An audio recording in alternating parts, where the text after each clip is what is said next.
Hey everyone, Golden Ninja 3000 here again. Today I'm reviewing LEGO Creator 3-in-1 set number 31132 Viking Ship and the Midgard Serpent. This has 1,192 pieces, 4 minifigures, and it retails for $120 in the US. This will be released on August 1st of 2022, but I got it early by importing it from the United Kingdom. Here's our first minifigure, and she has a brand new hair/helmet mold that I think is absolutely incredible. It's great to see female Vikings in this set, but I mean, I do feel like the number of minifigures is a little bit light because there's only 4 for this huge ship. But great printing. There's really great mold work. There's really great detail work on that mold. I just love it. This is easily my favorite minifigure in this set just because of this new piece. And surprisingly, it is not rubber. I really expected it to be rubber, and you can bend it a little bit, but it's definitely not as rubbery as stuff like Elsa's hairpiece for the minifigure, because that also had like a platinum blonde like over the shoulder braid, and it was like 100% rubber. So I'm pretty impressed with this piece overall, and that gives you a slightly better look at the minifigure's face, but sadly there is no alternate.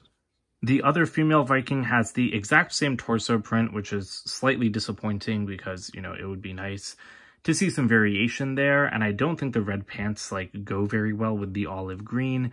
She's holding an axe. She has that over-the-shoulder hairpiece in dark brown, which I really like, but she also does not have an alternate face.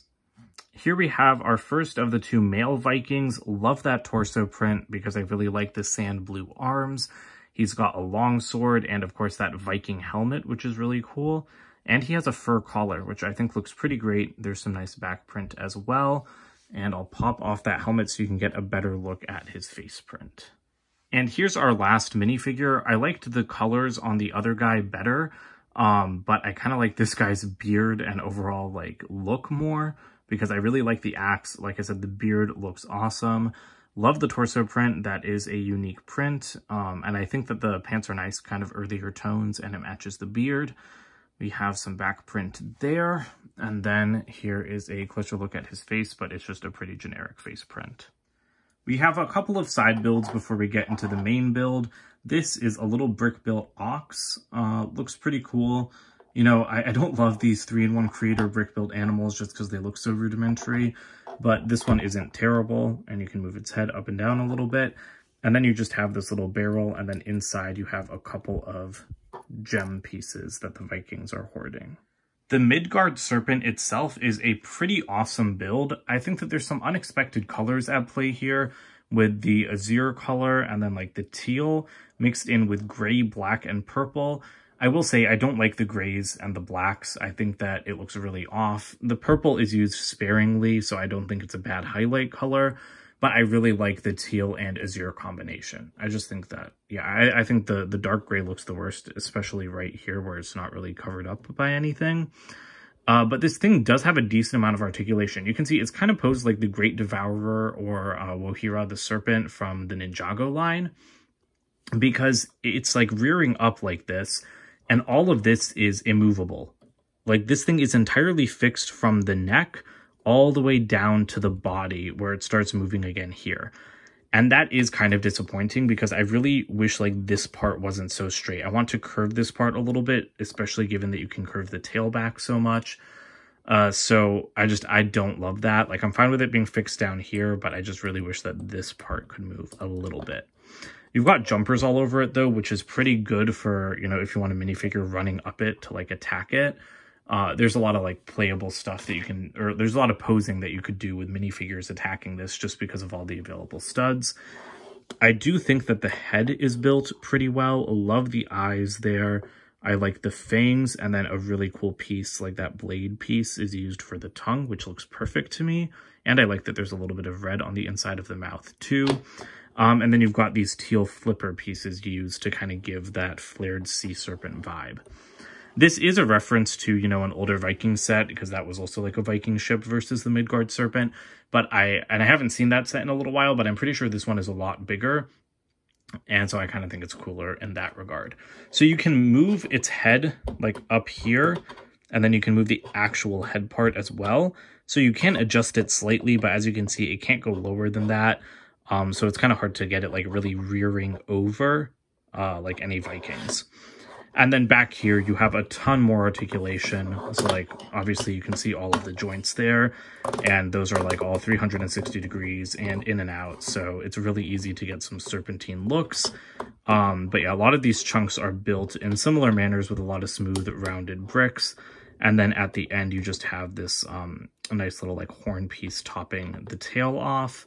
So yeah, I love how much articulation you can get back here. I just really wish that there was at least a little bit of articulation right there. The ship itself is pretty awesome. I love the color scheme. I think that the reddish brown and dark blue with the yellow accents totally works. It is a little bit toyish, which is fine because this is a toy. But like you know what I mean? Like this doesn't really seem, it's definitely display worthy, but this doesn't feel like a super historically accurate ship just because I kind of feel like they'd have more like reddish colors than blues and yellows. But again, that's not a nitpick. It's not like a criticism. It's just an observation.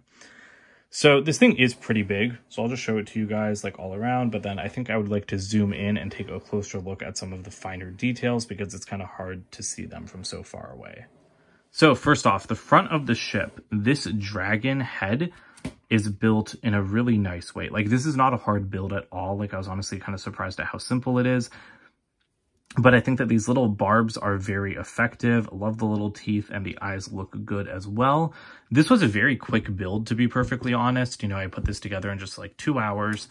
And it didn't really feel like 1,200 pieces. But again, like, it wasn't a bad build. It was still, you know, like a fun and exciting build. And I really like the way that the front of the ship came together. And I mean, we also got another Viking longship in April with the Thor goat boat set. And it's just really nice to put these things together because I really like Viking ships. I like that they're so long and you know, like simplistic. I think that it's a lot of fun to build and they're very fun to play with and display. We've got an array of shields on either side of the ship and they are different colors. They're brick built, which is nice. I'm very glad we didn't have to put stickers or anything on there. I think that these all look pretty good. And then the ones on the other side, you can see are slightly different colors, but I think I like this one the best because I like the color combination there. The back of the ship has like the dragon's tail. So again, not a complex build at all. But I do like just like the little swirl that it comes to. I think those parts were used very effectively.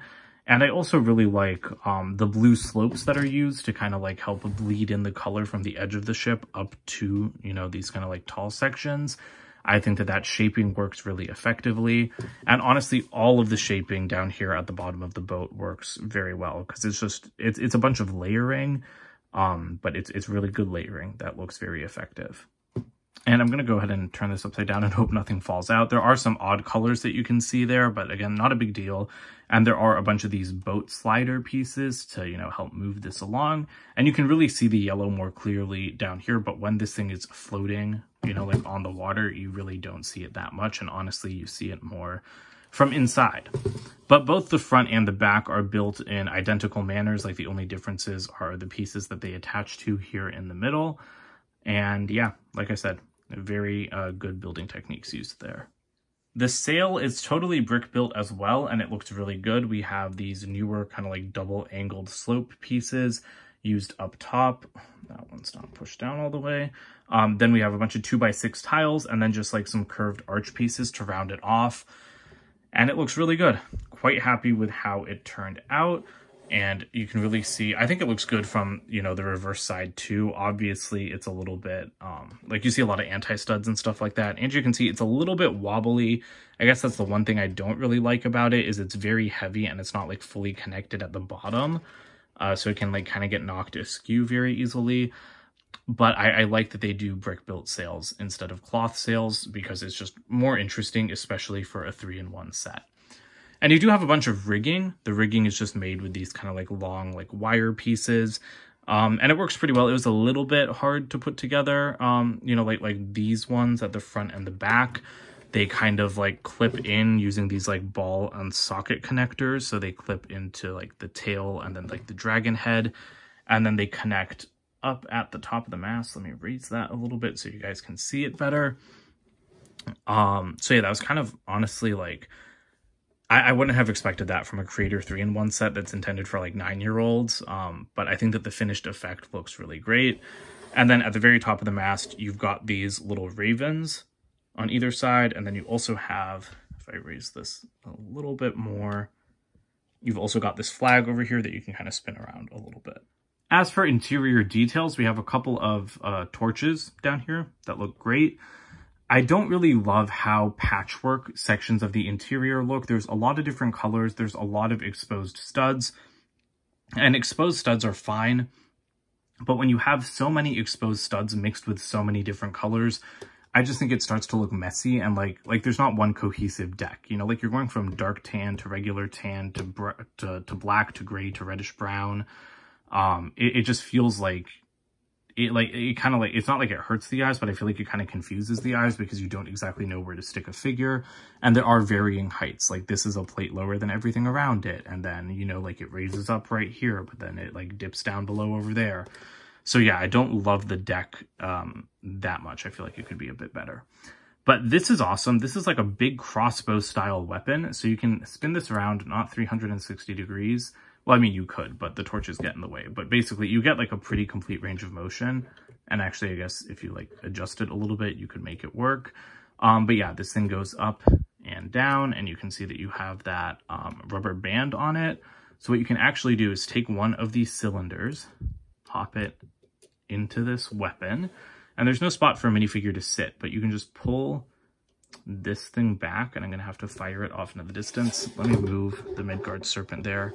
See if I can hit it, and then I guess you're supposed to just kind of fire it. So, I mean, like, that works pretty well. Definitely a great play feature, and I like that it's brick built, because again, like, the LEGO cannons work exactly in the same manner, but those are just, like, 2 pieces, and this is fully brick built with a rubber band and everything, so it's kind of more exciting. The middle section of the deck, again, I don't love how broken up and patchwork it is. But back here we have a little cabin section with a sand green roof. Love that. I also just like the little bit of brick built detailing up here. And inside we have 4 seats, which makes sense because we get 4 minifigures in this set. And then there's just a mug down at that end. If you'll please, just focus a little bit more. We also have, I think these are supposed to be like bales of hay, because I think that that's what I've seen them used as before. But I really like this little living area. I think it works very well. And then all the way at the back, you have a couple of flames back there, and then some fish that are grilling on them. So, you know, it's a little kitchen, and I think that that works really well. They like just barely fit in that space, but it looks perfect. It's obviously historically accurate to how you would cook if you were on a ship, although I wouldn't really want to have so many open flames on a wooden boat. So that pretty much does it for this ship. There's not that much detail because it is a long ship. Everything's open. What you see is kind of just what you get. But lastly, this is how big the Serpent is compared to the ship. I do want to stretch this guy all the way out so that you can see that it's basically as long as the actual ship. So it's like, it's very much a worthy opponent to take this thing on. Here are the extra pieces. You've got some good ones, like another piece of rigging, an extra beard, and then another one of those tongues. The box for this set is a standard $100 box size, and you can see the other 2 builds there. You have a little Viking Inn, and then like the big like Fenrir wolf, or Fenris wolf, I forget exactly what it is. I'm not reviewing those in this video, obviously, because I don't care about them, so I will never build them. Unfortunately, my dog did get into the box a little bit at the top. And then at the back, it just gives you a better look at the 3 different models that you can build. Here are the 3 instruction manuals. The one for the wolf is the smallest, but it does have the ad for the other summer 2022 creator sets back there. I actually haven't seen that submarine one, or I haven't taken a good look at it, but that looks cool. Maybe I'll get that. And you have the downtown noodle shop there. This one just has a Rebuild the World ad, and I should probably like flip through these because if I'm not going to build these, I might as well take a look at how they're assembled. And then this one just has nothing of interest in it. And I know I've complained a lot about the aesthetics of the new instruction manuals for summer 2022. I still think the CGI renders look terrible on all of these, but I actually think that this aesthetic looks really good for the Creator 3-in-1 manuals. I actually like these, but for pretty much like every other theme, especially licensed ones, I absolutely hate it. Overall, I think that this is a really cool set. I've loved the Creator sets for the last couple of years. like the $100 flagship summertime sets, because we had like the pirate ship, the medieval castle, now this Viking ship. They're just knocking it out of the park. But I do think that this is the worst of those three. I don't own the medieval castle one, but I did buy the pirate ship. And, you know, this is a great build. I love the longship itself, but it's not very exciting. There's nothing really to do with it. Like, those other ships, they had like interiors, they had stuff you could play with. With this set, all you get, like, you do get a nice weapon for a play feature, but in terms of like interior space, the only thing you get is a cabin with 1 cup in it and 2 fish. Like, and those are like all the accessories you get besides like the cow and like the barrel. Like, that's just kind of boring. I feel like it doesn't give a lot of play opportunities. And that just kind of sucks. Also, the sea serpent, it's awesome, but like, I want it attacking this boat, and I can't have it like attacking this boat because it can't even bend at the neck. So I can't even make it like bite the ship if I still want it to be standing up. So I feel like that's also a huge missed opportunity. I think more of the articulation from the back should have been added into the front, because I really wish that I could like bend it at all, except for right up at the top by the head. I also think that 4 minifigures in a $120 set, yes, it's LEGO Creator 3-in-1. Minifigures are not the primary focus here, but that's inexcusable. This is a huge Viking ship, and they're attacking a sea serpent. 4 people can't kill a sea serpent. Like, give me like 6. Like, come on, like give me a couple more, because the ship just feels so empty with only 4 minifigures.